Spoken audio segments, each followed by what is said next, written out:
자동차를 탄 채로 음식이나 음료를 주문하고 받아가는 방식, 바로 드라이브 스루인데요. 코로나19로 최근 이용자가 많이 늘었다고 합니다. 이용자 입장에서는 분명 편한 방식이지만 주변 교통체증을 일으킨다는 지적도 제기되고 있는데요. 충북 제천시가 주민 협의를 통해 문제 해결에 나섰다고 합니다. 신국진 기자와 이야기 나눠보겠습니다.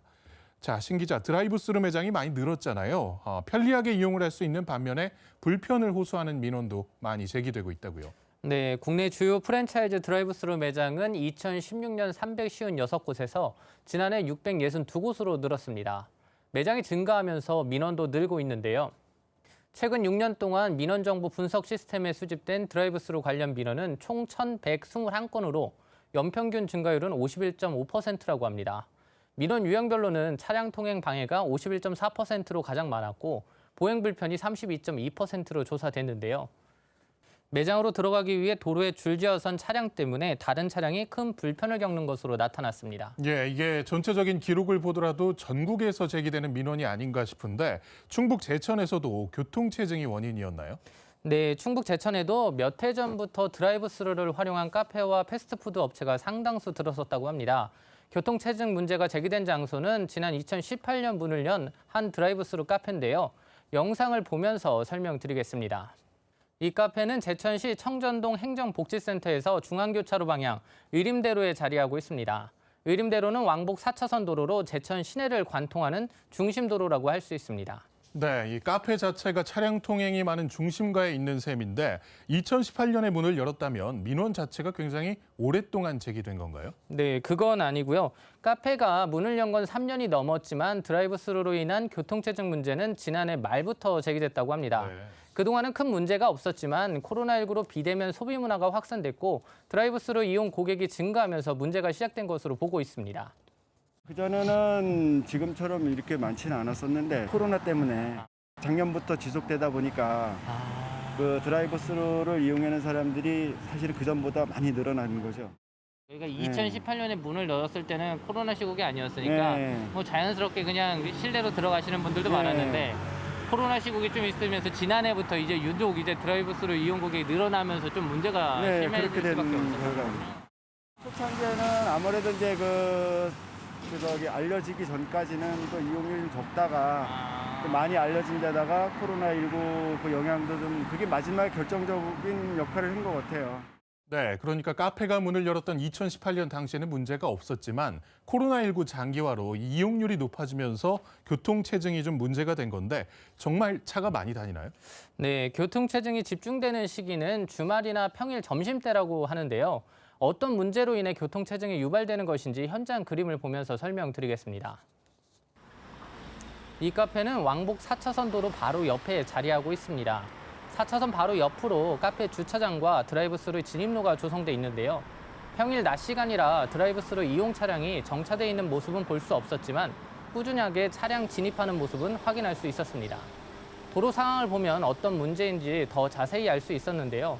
현장 모습을 보면 카페 드라이브스루로 진입할 수 있는 대기 차선이 없습니다.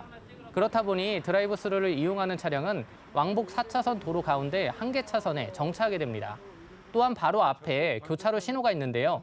빨간 신호에 운행하던 차량이 정차하고 드라이브스루 이용 차량이 대기를 위해 정차하면 자연스럽게 교통체증으로 이어지게 되는 겁니다. 네, 그러니까 매번 문제가 지속이 되는 건 아니고 드라이브 스루를 이용하는 차량이 몰리고 또 신호에 대기하는 차량이 집중될 경우에 문제가 발생하는 거군요. 네, 맞습니다. 그렇다 보니 드라이브스루 대기 차선에 직진 신호를 기다리던 차량이 진입할 경우 신호를 제때 받지 못하기도 하고 우회전 차량이 바로 우회전하지 못해 정체되는 겁니다.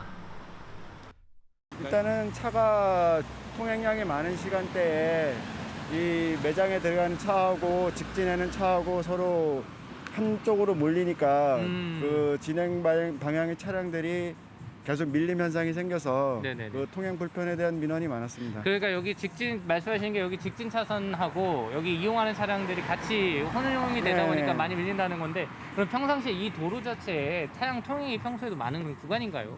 그 지금 보시는 것 같이 통행량이 별로 없을 때는 좀 덜한데 네네. 이 많은 시간대는 몰립니다. 이게 중앙 통로다 보니까 네네. 그 역전에서 의림지 방향으로 이어지는 통로입니다.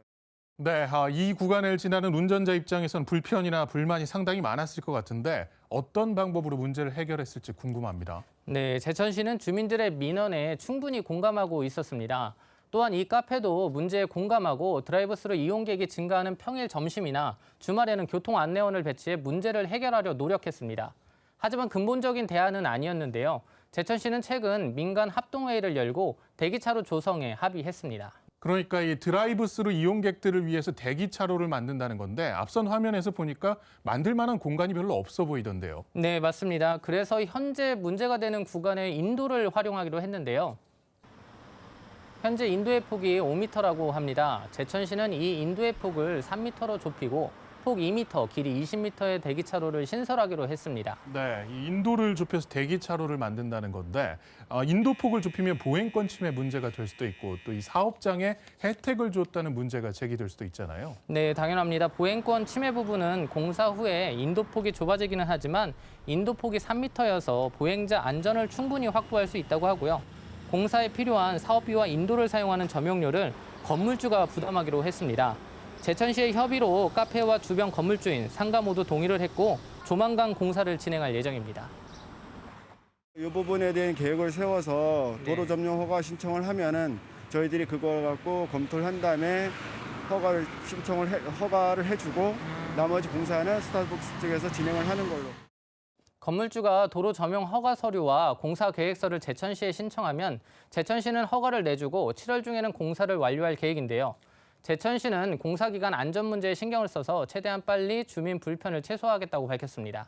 네, 이 전국적으로 드라이브스루 관련 민원이 증가하면서 일부에서는 교통체증 유발 건물에 매년 부담금을 내도록 교통유발 부담금을 부과해야 한다는 주장도 있는데요.